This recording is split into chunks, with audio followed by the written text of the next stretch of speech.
colleague, take this ride, this beautiful ride of life with. I get to do this show with her. I do. I'm so happy that I do. Get Big Out Loud. It's Kari Knutson does this show. It is off the charts. I actually think that what Kari should do is go back to every episode we have done and create almost like a digital book from them. They're so educational, they're so informative, and they're so fun.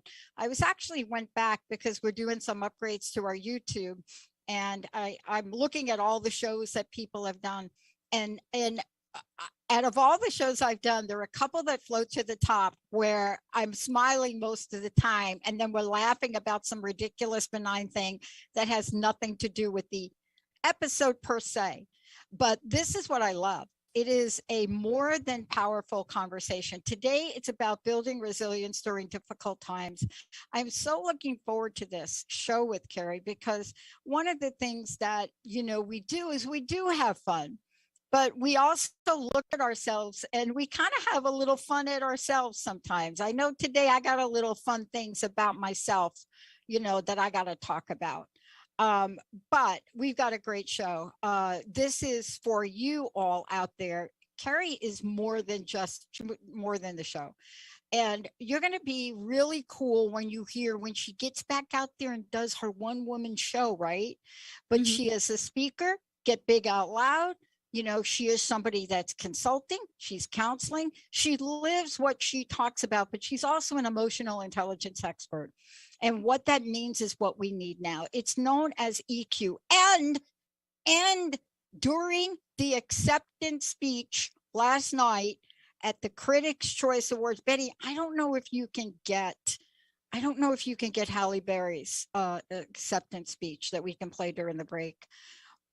But Halle Berry and her acceptance speech for something we're going to talk about in another show, but her acceptance speech for being out there, for saying, see me, she literally could have been calling Kari Knutson out when she talked about women need to have the emotional intelligence. She said those two words, emotional intelligence. And I bet half the room didn't know what she was talking about, but we do, because we're taking the ride today. Kari, great to have you. Like, this is your show. But man, I was thinking of you last night when I was watching Halle Berry, just an exquisite acceptance speech for her award. And blah, blah, blah, blah, blah. We need to do this. This is what we do. And women have emotional intelligence. And I thought, oh, okay. Kari Knutson. Oh, I love it. I'll have to look it up. It's great. EQ's get mainstream attention. That's awesome. Thanks, Halle Berry. Yeah. Oh, but today let's talk about this here, because I love the topic of building resilience. And what I love about it is a lot of times we get so far down a couple of courts that we don't even know we've tapped into our resilience quotient. And can you talk about what resilience means from your perspective? And then you're going to share some ideas with us. Yeah. Yes, definitely. Yeah. Today's all about building resilience in difficult times, because it feels like there's a lot of difficult things going on right now, globally, locally, nationally, personally. There's just a lot. And I felt like this month we should talk about building resilience to help get us through those difficult times. And resilience, like you said, what is resilience? It is simply your capacity to recover from difficulties. And it's not your capacity to recover quickly. It's not your capacity to recover in the same way as someone else, or in the same timeline, or in an exact certain way. It is your innate capacity that you build, because we're all individuals and we're all unique. And sometimes you go through life and something that you see someone else struggle with, you don't struggle with as much. And something else you see someone just go through, you're like, why am I still struggling with this? Right? So you cannot compare yourself when building your resilience. Also, resilience is a trait that everyone has resilience, and you can learn about it, grow it, cultivate it. So it's not like luck of the draw, I guess I didn't get any resilience, right? It's everybody has the capacity. And so you can learn about it and cultivate it. And the idea is, can you build your capacity first through your thoughts, and then in your behaviors and your actions? Can you build that capacity? And that's really what resilience is. And who doesn't need more of that right now? Right? How do we do that when we're faced with so much? So that's what resilience is. And today we're going to talk about some ideas for building that capacity and some like really tangible tools that you could use today to start thinking about that. And, I mean, a lot of times, Kari, can we talk about something that I think is a misconception, but is really important? A lot of times I want to break apart building resilience and during difficult times.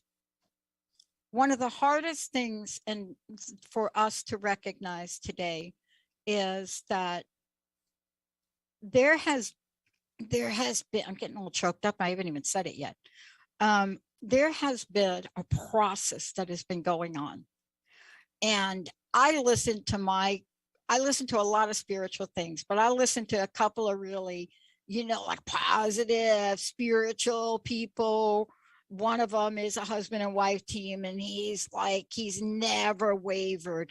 They shut his like gigantic, like he does his deal in like the Compact Center in Houston, right? Like the football place, or right. And when you listen to somebody shut down like the Doors, and you listen to people never waver, here's the thing I want to ask you about, because self-awareness is something you teach people. Just because people go away, just because certain things stop, just because people come and go, and there's been a lot of people going, and I don't mean in death, of course, death. And I got to take a moment. I don't even know what to say about Ukraine anymore. You want to talk about difficult times, and you want to talk about resilience. Wow. We did a show last week on the women of the Ukraine. But sometimes when things leave, we see it as not good, but the doors are opening up for us to bring something else. What is your experience to what the greatest things we should know about building resilience?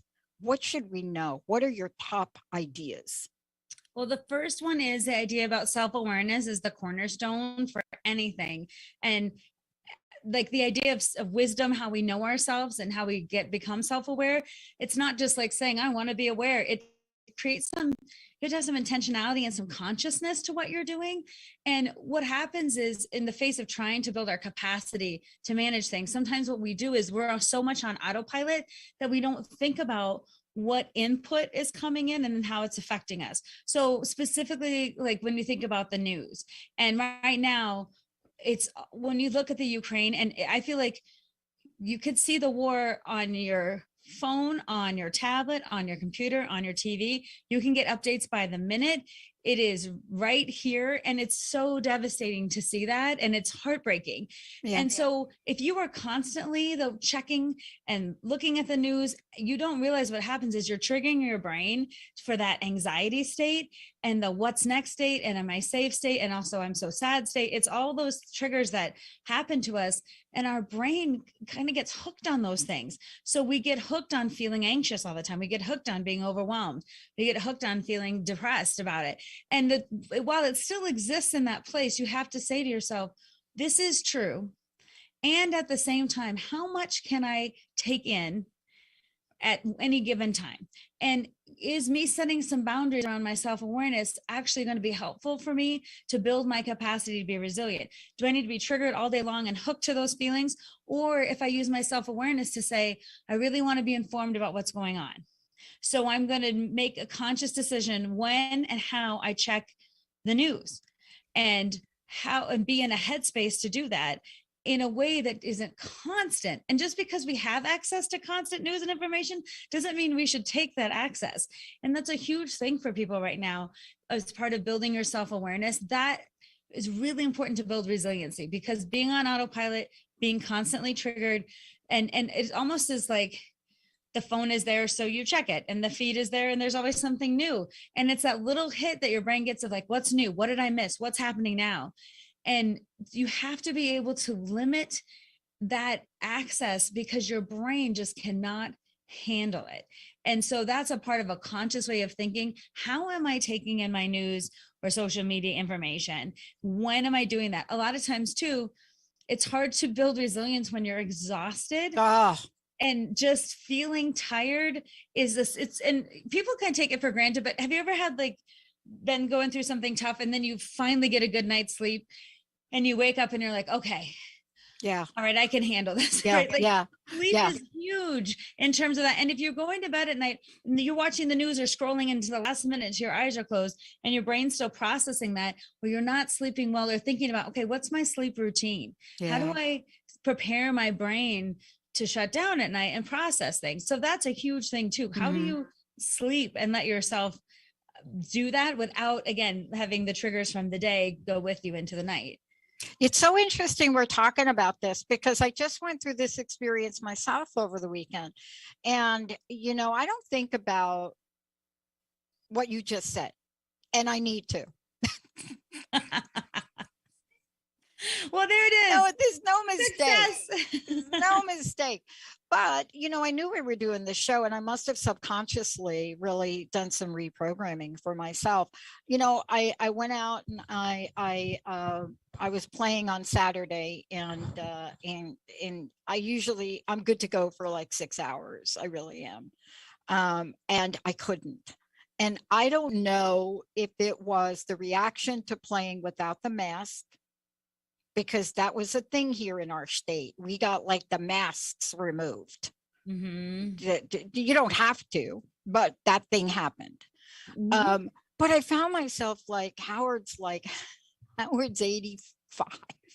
And it's like 1 o'clock and Howard says to me, hey, do you want to play? And I'm like, no, I'm like exhausted. So it was an indicator to me of all those things you've just said. Now, we have to figure out which is it. Is it the news? Is it something that weighs heavy on us? Is it what we're taking in food wise? Is it not sleeping? But you just gave us a blueprint that if we did nothing else but those three things, we can make a major shift, right? Major. Yes. Major, especially if it's just engaging your conscious mind to think a little differently. Again, not with judgment, like, I can't believe I did this or whatever. Because that's what we go to. We get judgy about ourselves, or we kind of like our habits take over our thoughtfulness. And part of it is just looking at yourself with curiosity and compassion and saying, like, what would it be like if I tried this? I'm curious what this would look like. I wonder if I put some limits on myself or set up, like, I'm going to check the news at this time and this time, or my sleep schedule is going to look like this, or I'm going to actively process my emotions instead of taking things in and then having nowhere to go with it.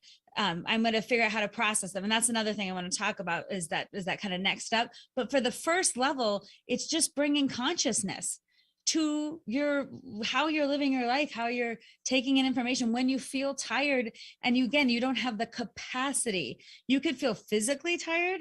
You could feel mentally or emotionally tired, right? Like you can feel like it's just too much. So, and this is what I also say about this. A lot of times we feel like our suffering will somehow lead to better outcomes, either for us or other people. Like if we suffer enough, something good will come of it. Like we'll get an award or parade, or someone will see how much we're suffering or whatever it's going to be. And the truth is your suffering does not lead to better outcomes for you or anyone else. So the idea of, well, if other people are suffering, then I have to suffer. I can't be happy because, or like we do comparative suffering. Whose suffering is worse? I should be so grateful. I have this and that. Like we diminish what is true for us. And again, that's just bringing some consciousness to that. Why am I diminishing my own struggles? Why am I diminishing what is true for me? Why do I think that suffering is somehow going to be rewarded? I'm curious about that. Yeah. Like just start to noodle on that rather than just criticize yourself or somehow, wrong yourself. That's a great starting point. It's an access point. Curiosity is the best access point for awareness. As long as the judgment piece stays far away.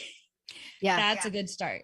Well, it was what really helped me because I prepare for these shows and I was looking over the outline and I really caught myself in this cultivating self-awareness part that you talk about. And, going on and look at the thoughts, the beliefs, and the actions. And then the light bulb went on. And it was like, oh my gosh, Pat, when was your last B12 shot? Right? Because I know that, figuring out what to eat, especially now that you're back exercising. So I have B12. I give myself B12 shots. My naturopath is like, you got to take B12 shots. My nutritionist is like, you got to take B12 shots. And then I don't take them. And so it was interesting to find the cycle this weekend was to take a look at what can I do physically. But then we come to the part that you're the master at, and that is identifying and processing feelings. Um, who was it? My buddy, Don Miguel. I love Don Miguel. I've interviewed him a million times. And every time I interview him, I said, I'm still working on this one here. This one where you say the 4 agreements, this one number, whatever, don't take anything personally. That one, I'm working on that one. That's so hard. Right. Because to take it personally, you can see the power of that agreement, right? I mean, the others are not easy either, but I'm just saying, I pretty much be impeccable with your word. I've really come close to that one. But the don't take anything, Don Miguel, come on. Like anything personally, like really? Someone says they don't like your hair or. Oh, everything. I mean, I could go through the list today. Or like you own a network and you own a business, right? And you're working through, what the solutions are, where to go.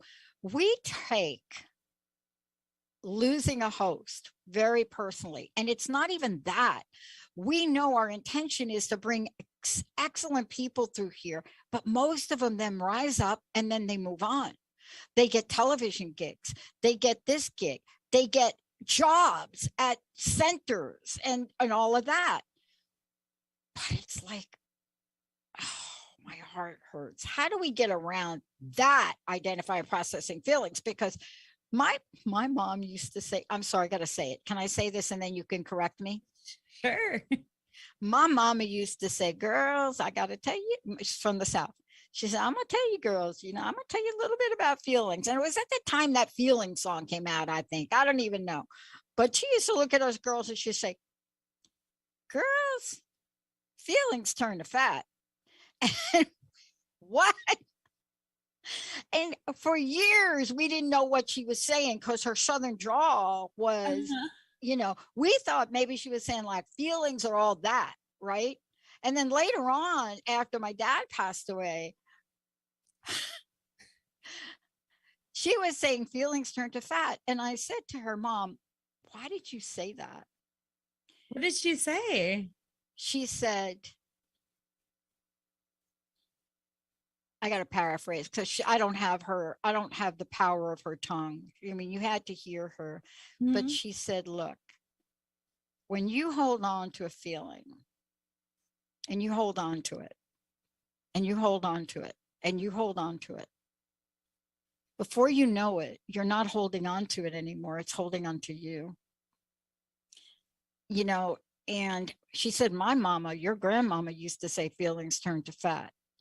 And if you're from the South, it's not always a bad thing. But what she was saying is the idea of holding on to feelings and not letting them pass through with processing or understanding them, they turn into things we don't want, right? Now, you had to know that my stepmom cooked everything with fat. There was a Crisco can of everything that was ever fried that goes in that can that you use over. But what she was saying was, I had my first child at 12, your sister, my second child at 13. She said, could you imagine what my life would have been like if I'd have held on to all the grief and story behind that? I wouldn't have met your dad. I wouldn't have met you. And she would talk about that. And yet feelings can be healthy, can't they? So let's talk about feelings as healthy, when they healthy, and when they not healthy. Exactly. Well, you're talking about holding the idea with how we process feelings is so vital because feelings get such a bad rap in our society.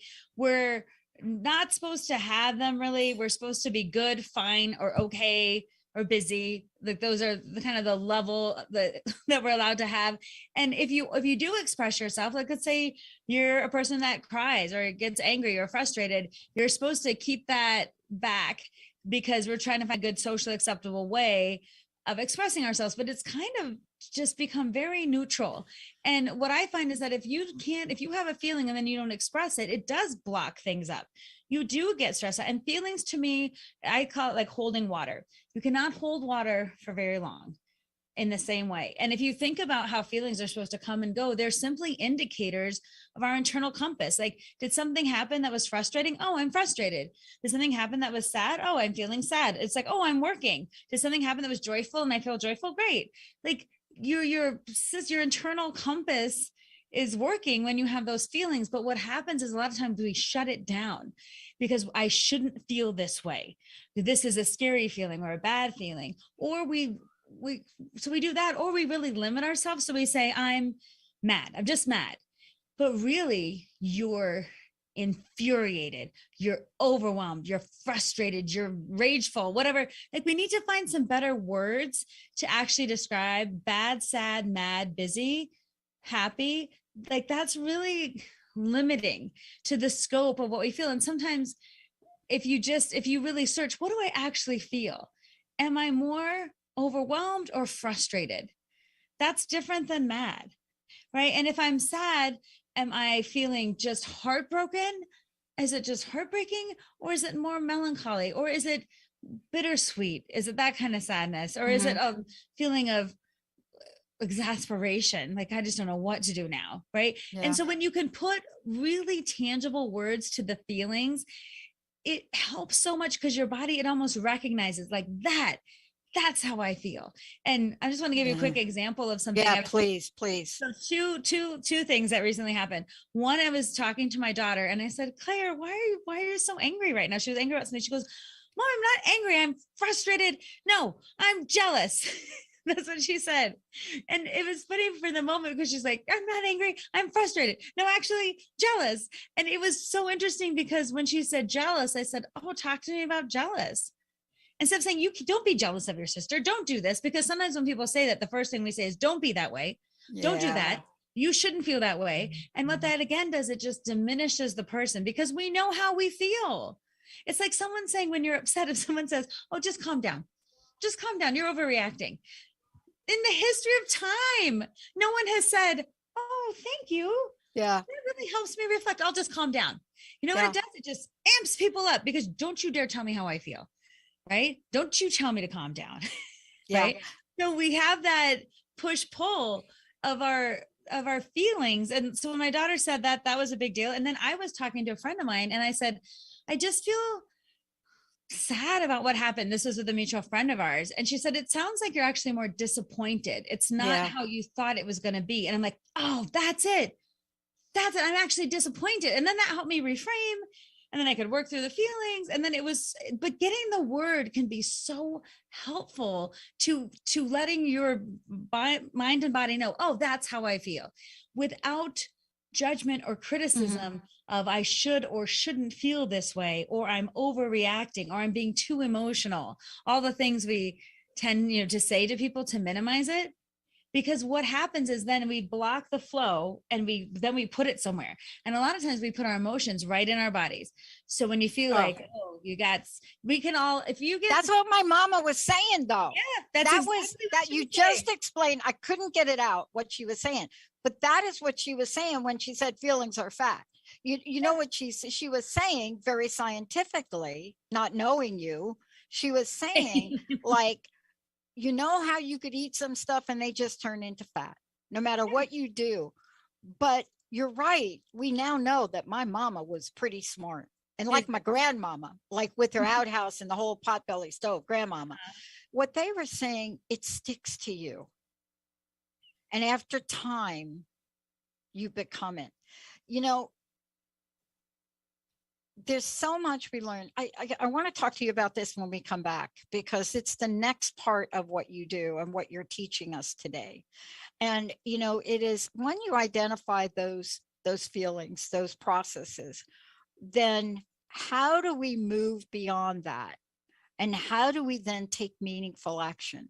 Because even like a B12 shot that I took like yesterday, woke up, got a great night's sleep, woke up this morning, and there are some other changes. But Kari's going to take us through, how do we go through those things?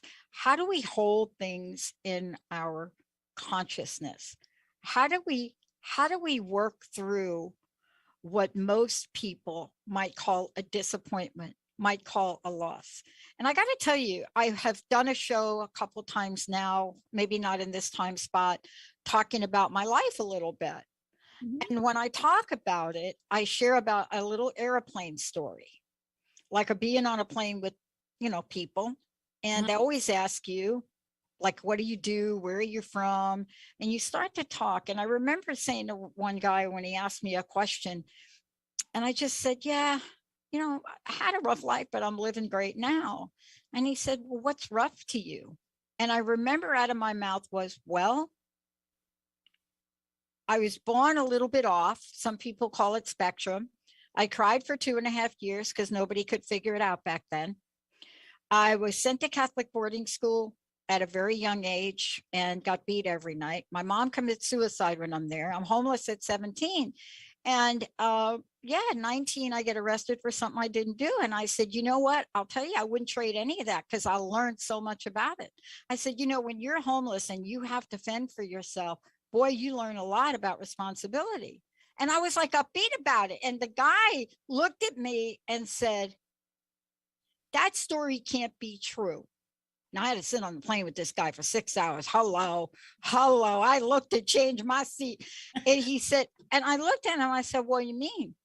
He said, I've never met anybody that could talk about he counted 5 things like that in life and be smiling about it. Let's take a short break. When we come back, what does it take from feeling, processing anything you've gone through in these past 2.5 to 3 years now? What will Kari help us with to get from all of that, one, witnessing and acknowledging it, to maybe looking at it and looking for the blessings in it? And my heart goes out to you if you've lost someone. We all have. Myself over the holiday. But when we come back, it's a new day.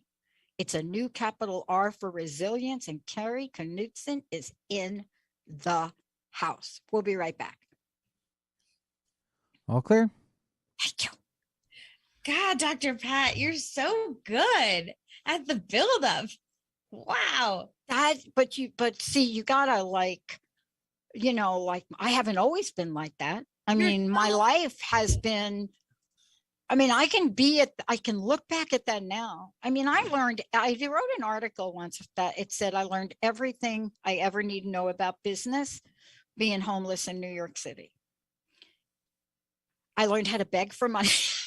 I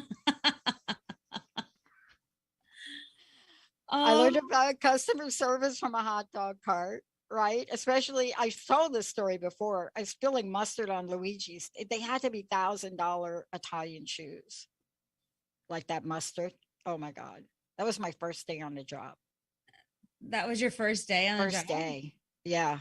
Yeah. But you were homeless at 19 in 17 and 17 in New York City? Yeah. And it's because your mom committed suicide? You didn't have other No, because I got thrown out. My mom committed suicide when I was in Catholic boarding school at 6. That's a whole nother story. But you don't put kids in Catholic. My dad paid somebody off, I think, to put me in the Catholic boarding school. I was too young. I was too young to be in a Catholic boarding school at this age, right? But I know my dad must have paid these people, right? Because I know my dad. Right. And I know, like, he had to pay them off. He had to give them a donation, let's say, because I'm 6. And that is like, what do you teach a 6-year-old? But my mom was very sick. Actually, she was an alcoholic and an addict and had tried to kill herself previously. I didn't find out till later in life. But you take a 6-year-old and you put them in a room full of other girls on cots in a big like dormitory. And don't you think for 1 minute, I'm going to be jumping up and down on that cot at night, because the nun goes in the room, shuts the door, and I'm just like, it must be playtime. Because at 6, what do you know about Catholic? What do you know about discipline? About anything, but also about being away from your family and being in a boarding school. And I had been away. My mom had not been well. So I had been bumped around from Mrs. Meany, my Aunt Mary, and I learned how to sleep on the fire escape. I loved it because that's how you got away from the cockroaches, out on a fire escape. And I look at this now and people want me to tell these stories. I had a publicist say, "You got to tell these stories differently, Pat." I said, "What? How?" She said, yeah, "Well, you gotta make people feel bad for you." I And disagree. I, I don't need like I I think it's said, your that stories. is like phony baloney. These stories are funny. These stories, what they stand on their own, they're not there for people. We can talk about them and get back to like how things change over time to be funny now, something that Yeah. wasn't funny, something that you can laugh at later, another perspective you have, something you You have to get a survived. different perspective. Yeah. Ready to come back? Yeah. Thank you, B. All right, stand by. Wow. Kari Knudsen, we're having so much fun. And yet, this is one of the most powerful conversations we can have. You know, in my preparation for today, I've already made some changes over the weekend. Because they're important to be reminded. As many tools as I have and as many people I'm in front of, Kari, I need to like be in front of you and look at where your passion, purpose is and what you're doing to help people. And just by prepping for this show, I stopped 3 things and I started 3. And it was important for me to recognize that, right? One of them was straightening out my house. Okay, now I'm not Pigpen, but when I'm alone, I mean, I could tend to leave like clothes on the floor. Okay, Drew confessions. Okay. But when Linda comes, that doesn't happen. But before we go on, how do people find out about you? How do they work with you? You are a coach, fantastic coach. They can work with you on everything we're talking about today, and especially emotional intelligence. Halle Berry, thank you.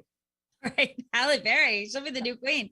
Yeah, so you can find anything you want about me at knutsonspeaks.com. It's KNUTSON speaks.com. And I do presentations. That's a bulk of my work. Then I also do coaching for people who want to focus their work. Eventually, hopefully this spring or summer, I'll have my one-woman show again. And yeah, so everything I do though is about taking psychology, what I say, off the couch and bringing it to people in useful, tangible, applied ways with no psycho jargon, babble, anything that would be like, what's that theory? Or I don't understand that. I want it to be really accessible to people because you don't have to necessarily go to see a therapist to benefit from psychology. And there's a lot of ways if we shift our thinking that can be very, very powerful. So that's my mission, to help bring psychology to the people. Yeah. And, you know, we've been doing it in all of these shows. And that's why I said, when you go back and you listen to them or you go back and you watch the shows, they're really fascinating and interesting. But, you know, there are things that feel right now so intense. Let's just take a moment. You know, they feel so intense. COVID felt intense, right? You know, things felt intense. And you know, I was listening to something or watching something. I can't remember which. And you can't help but your heart go out for the people in Ukraine. Oh, You just can't. And you can get involved. There are ways you can donate, right? There are things you can do. But there's a difference between that and taking it all in and becoming completely overwhelmed, right? mm-hmm. So tell me about this and what happens when we do take this in and we watch the devastation. Sure. Well, we can think about what we just talked about. So when you think about, okay, I'm watching, let's say use the war in Ukraine, for example, that information is coming at us and we have access to it all day long, right? So then we have those triggers and those feelings because of it. Then the next idea is to say, okay, what kind of boundary am I putting on when I access that information? It doesn't mean those feelings aren't there. It means, how am I going to have a boundary about when and how I consume information that I can manage? And then you have the feelings that come up because of it, and you're not denying those or negating those or judging those. A lot of times too, we'll see someone else in a situation and we'll be like, oh my God, what if that was me? What would I do? What would I? And we like overly identify in that way. And it makes me personalize it so much because we care, we have empathy for people. But sometimes what we also have to do is say, like, I even work with people when you say, I am safe right now. I am safe. I'm okay. Like to know that like I'm not the person going through that, even though I can have empathy for someone else, we over personalize that, or we feel like I can't be happy in my life because someone else is suffering. Right. And that is also a push pull when we think I'm I am my own individual person, experience my life in this time and space. So in order to really do something with what I have to have really good boundaries and good emotional processing so then I can go out in the world and do the third part, which is take action and take meaningful action. And the idea of once I have some awareness around my thought processes, I know what I'm feeling and I can express it accurately. And I want to just add one thing with that. There's a lot of things you can look up, like Plunchnik wheel of emotion and emotion wheel and whatever. There's so many things out there. Brene Brown has a thing. There's other things that you can look up. So if you're looking for, well, I need some more words, there's plenty of things you can look at online. But once you identify those feelings, then the third part of the action piece is really important, because a lot of times we think, oh, I have to take action towards the thing that's upsetting me. For example, a lot of us say, all right, I want to donate money to people in Ukraine. And there's people getting Airbnbs and not going there, but sending money to people like renting an Airbnb in the Ukraine and then not going just so the money gets there. There's people donating to organizations. There's so many things you can do to take action that way. Sometimes though, it's hard when we take action, feel like, now what? Yeah. Right? Like I did that and it's out somewhere that it's not tangible. So I also encourage thinking about taking action towards something meaningful in your own life. And I want to give a quick example of what this could look like, so it has some meaning for you. But I was feeling the devastation of the Ukraine, all the feelings of overwhelm and all of just this helplessness, frustration, sadness. Why? We just almost got through 2 years of COVID as a world. And now this, like, come on, like just feeling awful. And then seeing it. And it was all overwhelming. And I had this urge in me to take action. So of course I looked up and I donated and I felt like, okay, I could do that. But then I was like, wait, I need to take action on something in my own life that I can actually control and see the outcome of. Yeah. And so I had this idea that one of my daughters is in 4th grade and her teacher needed some reading books, like 10 copies of each. They wanted something. They were asking for parent donations. I'm like, you know what? I'm going to make those books happen. And I called a bookstore and I'm like, how much was the total for all these books? And then I emailed all the parents and I said, I'm doing a 1-day donation drive to get these books. And then I'm going to go pick them up and I'm going to deliver them because some kids are going to have books. Because I thought to myself, I need to see something good in the world that I can manage and make happen. I'm going to take action, because I can't necessarily directly affect the kids in the Ukraine, but I can affect somebody's kids. Yeah. Yeah, exactly. So that action really emboldened me to feel like I had some control. And I think that's an element that a lot of us seek when we have these feelings of overwhelm, and we're having a hard time being resilient because it's hard to feel like, well, what do I actually have control over when the world's out of control? You know, I'm so glad you said that, because one of the cornerstones of building resilience is to recognize that we are not totally powerless. You see, powerless and helpless, they are the antithesis of resilience, right? And I don't mean situations where you are really, you and I, we talk about our buddy Viktor Frankl ad nauseum sometimes, because this is a man that really was powerless and helpless over his environment. But even so, he made the best of it. He wasn't powerless over his mind or his attitude. And that's what, he really focused on. Well, but one of his best quotes was, decisions, not conditions, right? Exactly. Path, decisions. And that's exactly decisions around what you can control, what you can't, how you're going to take meaningful action through engaging your conscious mind. Also, not negating how you feel. So you're not stuck. When you identify how you feel, then you can move through that feeling on to the next one. Because again, it's really that idea of all these things working together. And we tend to get stuck in 1, 2, or 3. Like we get stuck somewhere and we can't, what I call like complete the cycle. And we're having very human responses to things every day.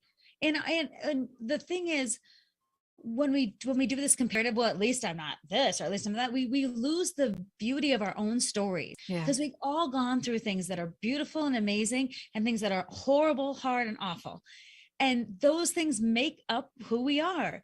And it's how the idea of why I love resilience so much is you have the capacity to recover from those difficulties if you actively choose to engage your self-awareness, process your feeling, and then process feelings and then take action in a meaningful way that lets you know I do have control over something. Mm-hmm. Decisions, not conditions, determine your path. And that is, to me, so powerful. So that wherever you are, whatever you're dealing with at whatever stage, there's hope. And the biggest thing we lose is hope. And that is the detriment to most of us. Not the actual circumstances, but when we lose hope for what's possible, or our own efficacy, or in our ability to think, do I have the capacity to build resilience? Yes, you do. You know, it's interesting you're talking about that. I was talking to a friend of mine over the weekend, and we were just chit-chatting about, pop culture, movies, kids. She wants me to talk to her children because she says, you relate to them, that you relate to the Marvel universe. I don't. Can you talk to my kids? And I said, okay, like, are we talking about comic books, or do you want me to talk about like what? What do you want me to talk about? But we were chit-chatting a little bit, and I was struck by a name that keeps coming up in Hollywood. And I asked myself, why? When somebody is so revered for their integrity and their humility and their talent, and it comes up as sidebars in other conversations, you really stop. And Scarlett Johansson was talking about the fact that she wasn't the first candidate for Black Widow. And she went on to talk about how unworthy she felt, implying that the woman that was first selected was so outstanding, right? So, right, she had to really step into her talent. She knew she wasn't first choice. She didn't know if she'd be good enough at that. Mm-hmm. But the name that comes up that we don't hear about, we don't see her out there doing big speeches, but her name in the industry is said over and over. And I love working with her. She helped me enormously. Emily Blunt. And when you hear it over and over, whether it's The Rock says it, or Scarlett Johansson says it, or somebody else said it in one of the awards, you have to ask yourself, what is she made of? Right? Mm-hmm. Because when we hear about Hollywood, how often do we really hear people raise other people up? And I think in this context, we have to remember to raise ourselves up, and it's okay to raise others up around us. I need to get back to what you said. Just because I raise Kari up, it doesn't mean that I'm making a comparison. We can raise each other up. We can raise ourselves up. That is critical to resilience, in my opinion. I don't know. What's your thought? No, I love that idea, because the idea of raising people up becomes, though, from a sense of worthiness. And that is a huge thing. Well, two things: belief in ourselves and what's possible, and then worthiness. And even saying, I am worthy. I am worthy of figuring this out. I am worthy of compassion for how I am in this place right now. I'm worthy of love. I am worthy of some vulnerability to ask for help or get what I need. And also, when you're in a place you can help, it's so interesting to remember those times when people lifted you up, to feel like, look, I'm in a place now where I can. And yeah. I think sometimes in my life, when I'm called to step into a situation or to do something, I always think, I'm so grateful and I say this to my husband, like, I'm so grateful that I have the foundation at home that allows me to step up in this way, because I'm not, Mm. um, just barely keeping it together. They're trying to do everything. Like, I have a sense of who I am and where I come from. And I think about my parents and what they gave me. And, but my tangible things in my life now too, to be like, I'm worthy of all this good things. Mm. And I want to then take what I have and then share and give and lift up to others and help them build their own resilience in whatever way I can. And that's the part around taking action for the things you can control, right? I can help. I often think about this one time. So my mom and dad used to play in different nursing homes.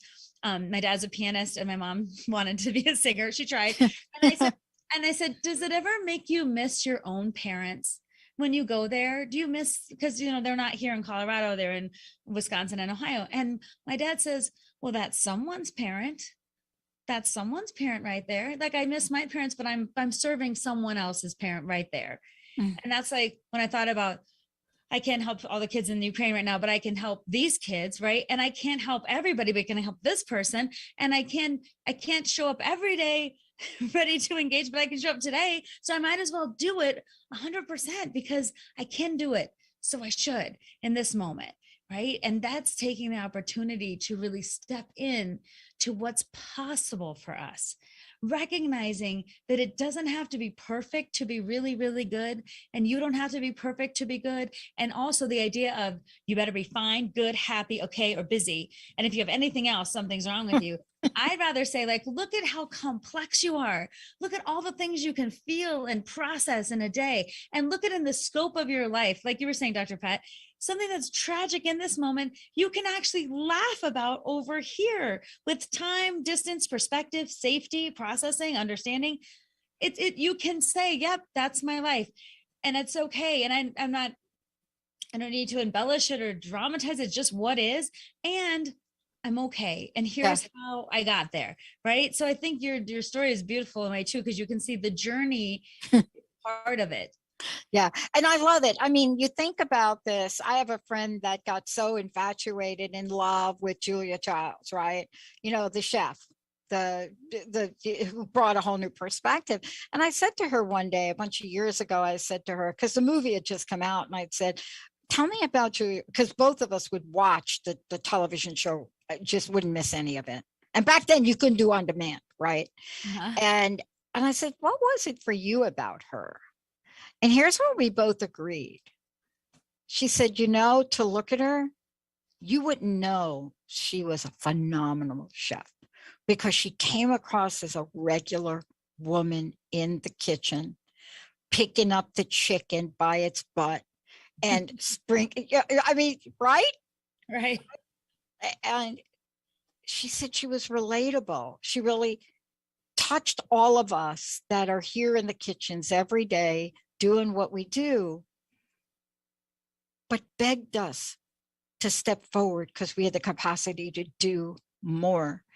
And I think that's part of what we're talking about today for ourselves, like you're doing for the kids, Mm-hmm. whether it's being there for them, which is, by the way, equally important. Because see, we don't think kids are paying attention to the news. They are, right? Oh, yeah. Oh my God. Definitely. And finding a way to help them. But again, this idea of suffering, you can't help other people when you're suffering. It's hard to No, show up for other people when you're suffering. It's no. hard to feel good when you're suffering, or even have the capacity to build resilience when you're suffering. And so this whole idea of take care of yourself, think about you as the focal point of how can I be thinking consciously about what's going on with me? How can I set some good boundaries and some space and good self-care, bring up my worthiness? How can I name what's going on for me without judgment, criticism, or comparison? And then how can I go out and take action towards things that matter in my life, in the world, with other people, and bringing people up? And that, again, to me, is what you're saying is the cycle of how we get through life, right? And if we want to do it in a way that builds our resiliency, it's being conscious of that cycle and being conscious of those things. Because like even you said, I know I should do this, but I don't, because we get busy, we get overwhelmed, we Yeah. get tired, right? All of us. And I talk about this stuff all the time, and I'm constantly thinking, let's look at this part of my life, or what's going on here now, or am I dealing with something that's hard, that my emotions are stagnant, and do I need to find a way to process them so I can do the next thing? It's a constant analysis, and I call it, you're always arriving. And sometimes you look so far into the future that, oh, I haven't arrived yet, that you very rarely look back and say like, holy cow, look how far I've come. Yeah. I just had a moment like that.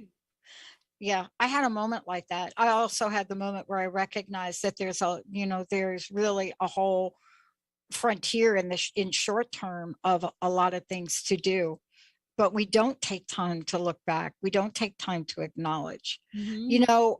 Once upon a time, I said, get yourself a bragging buddy. Get somebody that you talk to every day, and both of y'all get on a phone, and for 90 seconds straight, you got to brag about yourself, and then they brag about themselves. And it sounds easy, right? It's not I mean, it's that making me like easy. think about, what would you say? 90 seconds. At first I gave them like, I had 5 minutes, and they were like, no bleeping way. Then I went to 3 minutes. Then I cut it back to 90 seconds. This is what I do with my coaching clients, right? But I wish everybody would try that today, because it is resilient building. Brag on yourself. It doesn't matter what you brag on, right?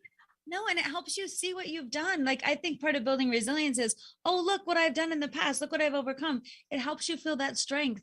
It helps you feel like, oh, look what I did, especially in times when you didn't think you would overcome it. But if you do take the time to look back a bit and say, Uh-huh. what did I have that allowed me to Yeah. do that? What person got me to here today, right? And that idea, you can call it bragging, you can call it telling the truth, you can just call it being in a society that wants to diminish that, just being bold enough to say, I'm proud of myself for this. I'm doing enough. I'm enough.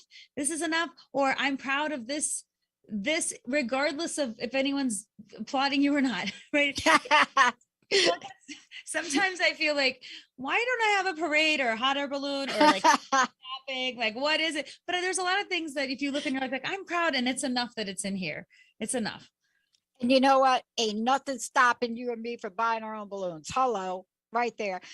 Kari, let's give out your website. Thank you so much for today. And then any last words for folks, please. Sure.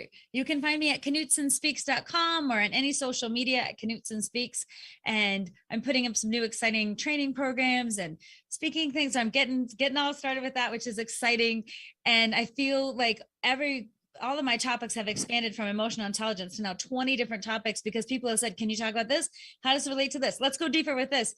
So I'm doing a lot of compassion, fatigue, burnout, and stress, and connecting that to resiliency and thriving through change, a lot of change management, and